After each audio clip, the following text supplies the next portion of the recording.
Every single time I have strived for perfection. Yeah. That's when I've tripped and fallen on my face. Mm-hmm. Me too. Hello there. You're listening to the Girl Talk Podcast. My name is Carol. I'm Kelly. I'm Tricia. And we're glad you've joined us today. Let it go. I'm not talking about that song from Frozen that we all got. Let it go. Let it go. That is it. We're not talking about that, but we are talking about how to let it go in life. When perfection steals your joy, that's especially That's harder than singing a song. It is. It is. But it especially happens during this time of year. Oh, sure. Mm-hmm. Yeah.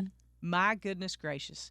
Perfection is every which way you turn. This used to be the hardest holiday for me as a single parent because I would go to church and I would see the mom and the dad and the 3 kids. They didn't bring their dog, but I'm sure they had one. And it just looked like the perfect family situation, you know, and I would compare myself to that and not be able, I'd be distracted by that and not able to celebrate and enjoy because I thought I'm different and I'm less than and all the things that are wrapped up in that picture. And none of those people said anything to me or intended that, but it was just my own insecurity and my own idea of perfection and my own idea of what a family looks like, you know, and it was hard for me. Yeah. This used to be the hardest time of year. And none of that's true. No, just to make sure that is very clear. It is not just because you look different, just because you act different, just because your family looks different does not make you less than. That's right. In any way, shape, or form.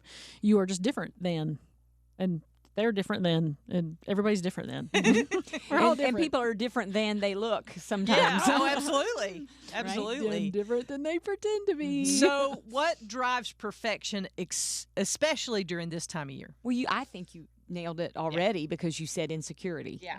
And so digging into what insecurity is, that is a major driver of perfection, or at least it has been in my life. Okay. When you're finding your security in how you appear to other people, as an example, like getting your family all dressed up and ready for whatever event, or taking the right pictures, or putting it up on social media so that it looks good. I loved a couple years ago when you did the photo of your family and you're the only one smiling. They're all looking at you like, whatever. They were in Christmas pajamas. Yeah, Christmas pajamas. They were all looking at you like, oh, our mom made us.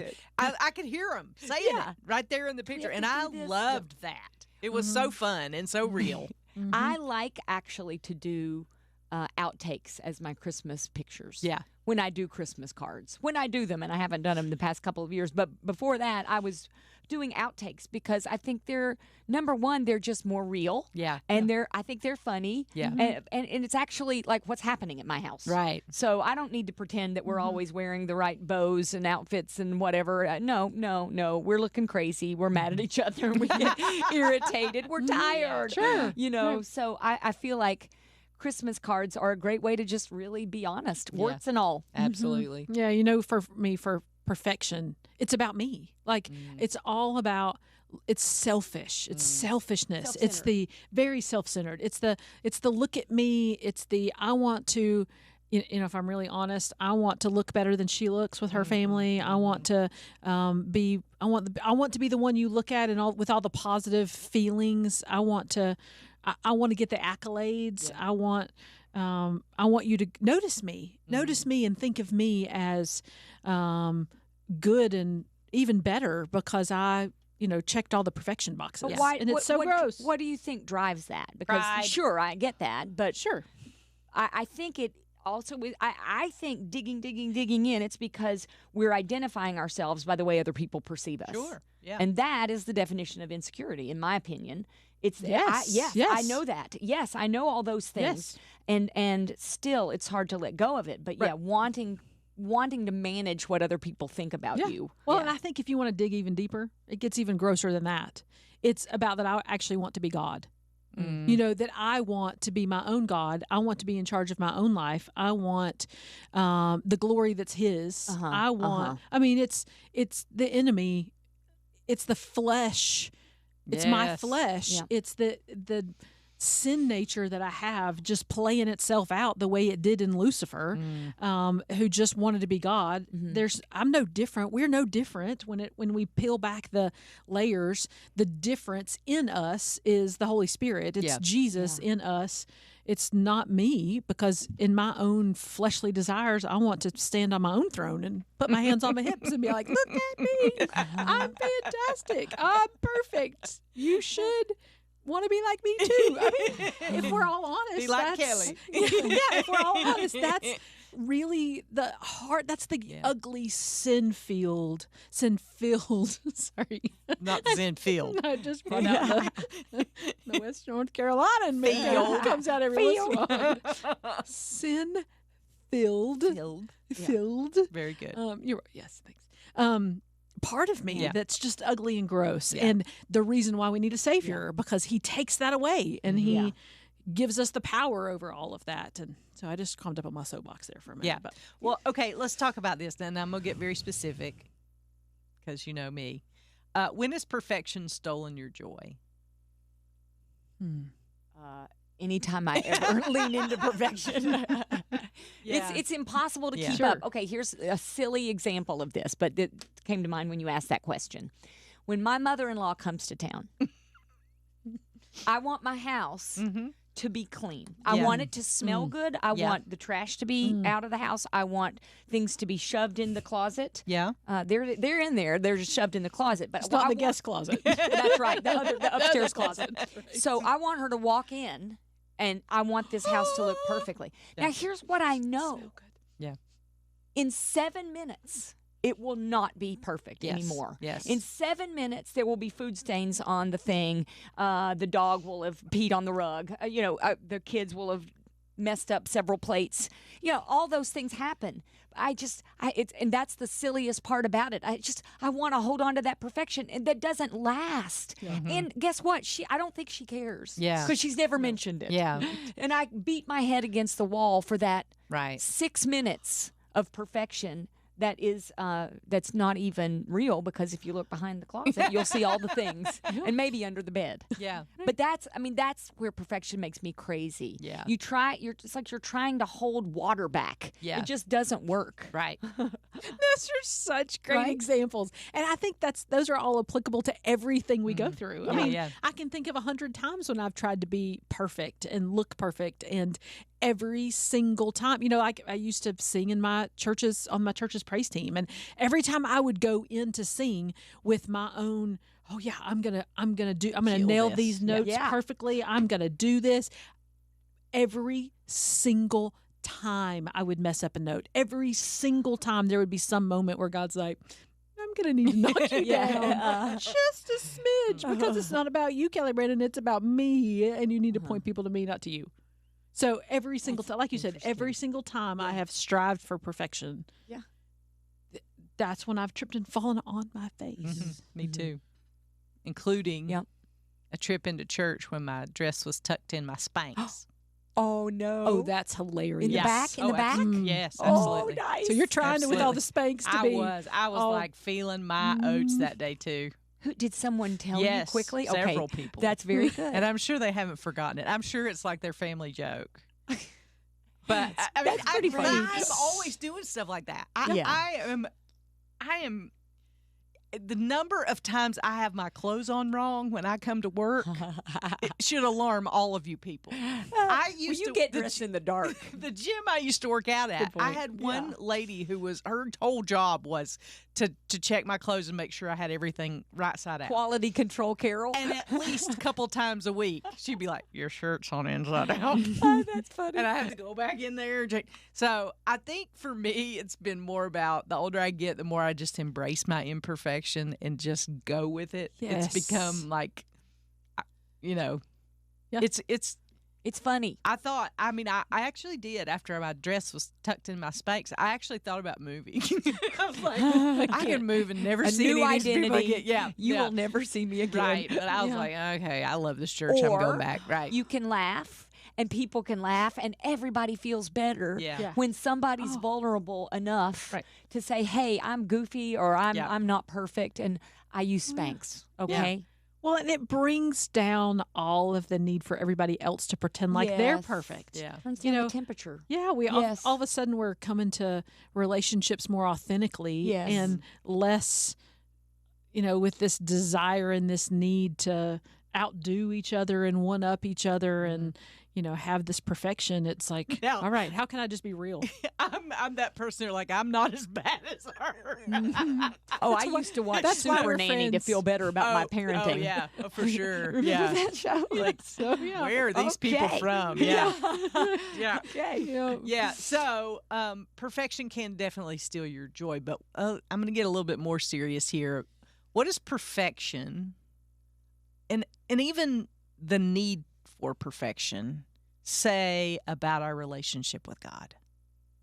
I think for me, when I try to be perfect, I try to circumvent. I mean, it's just what you said. I try to circumvent God's authority over my life and say, I'm the one in charge here and I'm going to do it right because I don't trust God. Mm-hmm. That's what the bottom line is for me. Yep. At least I just feel like when I try to be perfect, it's because I, like Adam and Eve, wanted to be God. Mm-hmm. I also think that for me, and I'm only going to speak for me, the times where I am striving for perfection is also a teller of how much time I'm spending with God. That if I am in the Word, if I am praying, if I am centered and focused on Him, I'm not getting in my own way. Yeah. He's taken over for me. Mm-hmm. And so when I am feeling that need for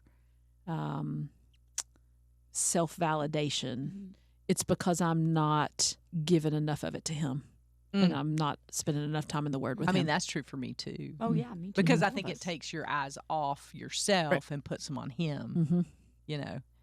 And I think when you're when you're seeking that perfectionist mindset or that perfect situation, your eyes are all on yourself. Yeah, right. And what goes along with that is anxiety. Mm-hmm. Have you Right. ever sought a perfect situation and not felt anxiety? Yeah. No, they go hand in hand because it is that same thing of I better do it because I don't trust you, God. Mm-hmm. Yeah. Mm-hmm. And so really going back to trusting Him, and the way we trust Him is spending time with Him and spending time in His Word and remembering His character and all of those things. It goes back to that each time. And can I just visit this real quick, because I thought the definition of perfectionist was to look at someone's home.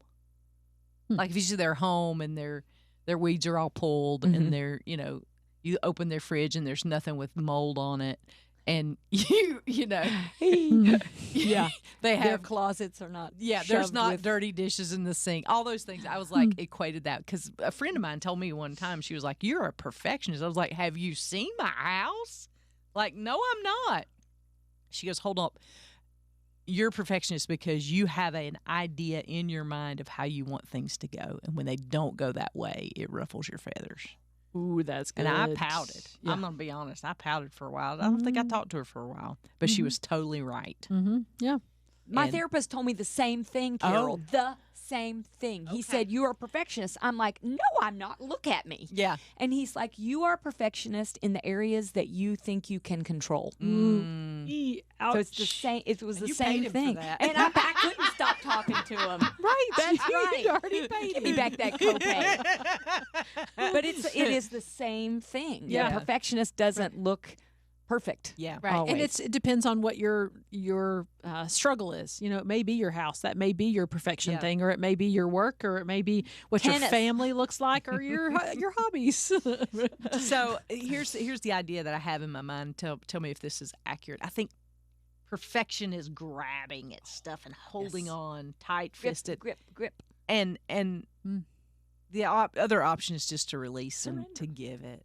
Yeah. Surrender. Yeah, absolutely. I And think how that's free does that feel? Sure. I mean, that just feels good just in you saying those Yeah, words out loud. absolutely. Of surrender and letting go. Oh, I want that. Well, remember when you were a kid? Okay, now not everybody has this experience, but if there was a moment in your childhood when you were safe, like I think on like a car trip or something where I didn't know where we were going, I didn't pay or reserve the condo. We're going to the beach as a family or something like that. And I'm just completely at peace. In the back seat, I'm reading a comic book, knowing that I'm with my family, everything, the food's going to be there, Yeah. That is, and not, I'm sorry, because I know not everybody had that experience, but if you put yourself there for a minute of a safe moment, that is what we can have with Jesus and with God every moment. When we when we believe, really truly believe the truth, which is that He has it all under control. Yeah. We may not know where we're going. We may not know when we're going to stop. We may not know what food we're going to, you know what I'm saying? But we can trust that it's going to be good. Yeah. And Scripture says that God takes care of even the sparrows. And if He's going to take care of the sparrows, how much more does He love us? Yeah. Yeah. I want to talk for just a second because I think this is an important clarification to make. What is the difference, do you think, between perfection and holiness? Because the Bible tells us to be holy, right? That's a good question. Maybe motive.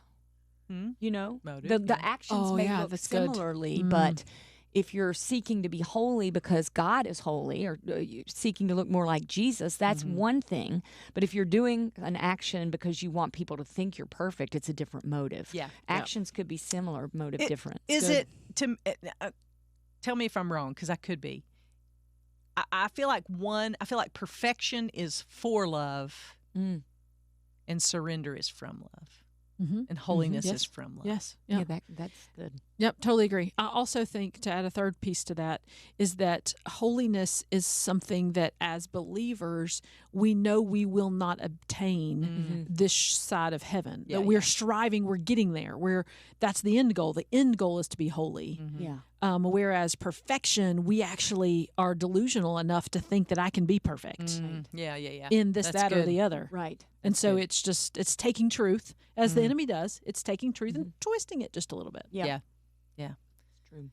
Thank you, girls, for your insight today. We are so glad that you joined us. And if you are fighting that perfectionist battle, hey, we love you and we want to pray for you. We want to encourage you, too. If you text the word TALK right now to 81891, you'll not only get the latest podcast, but we'll also send you a devotion that goes right along with this episode.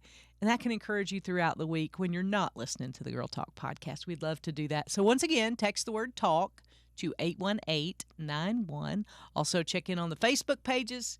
Shoot us an email, girltalk@thelightfm.org. We would love to hear from you. And we'll save you a seat next time we gather around these microphones for the next Girl Talk podcast.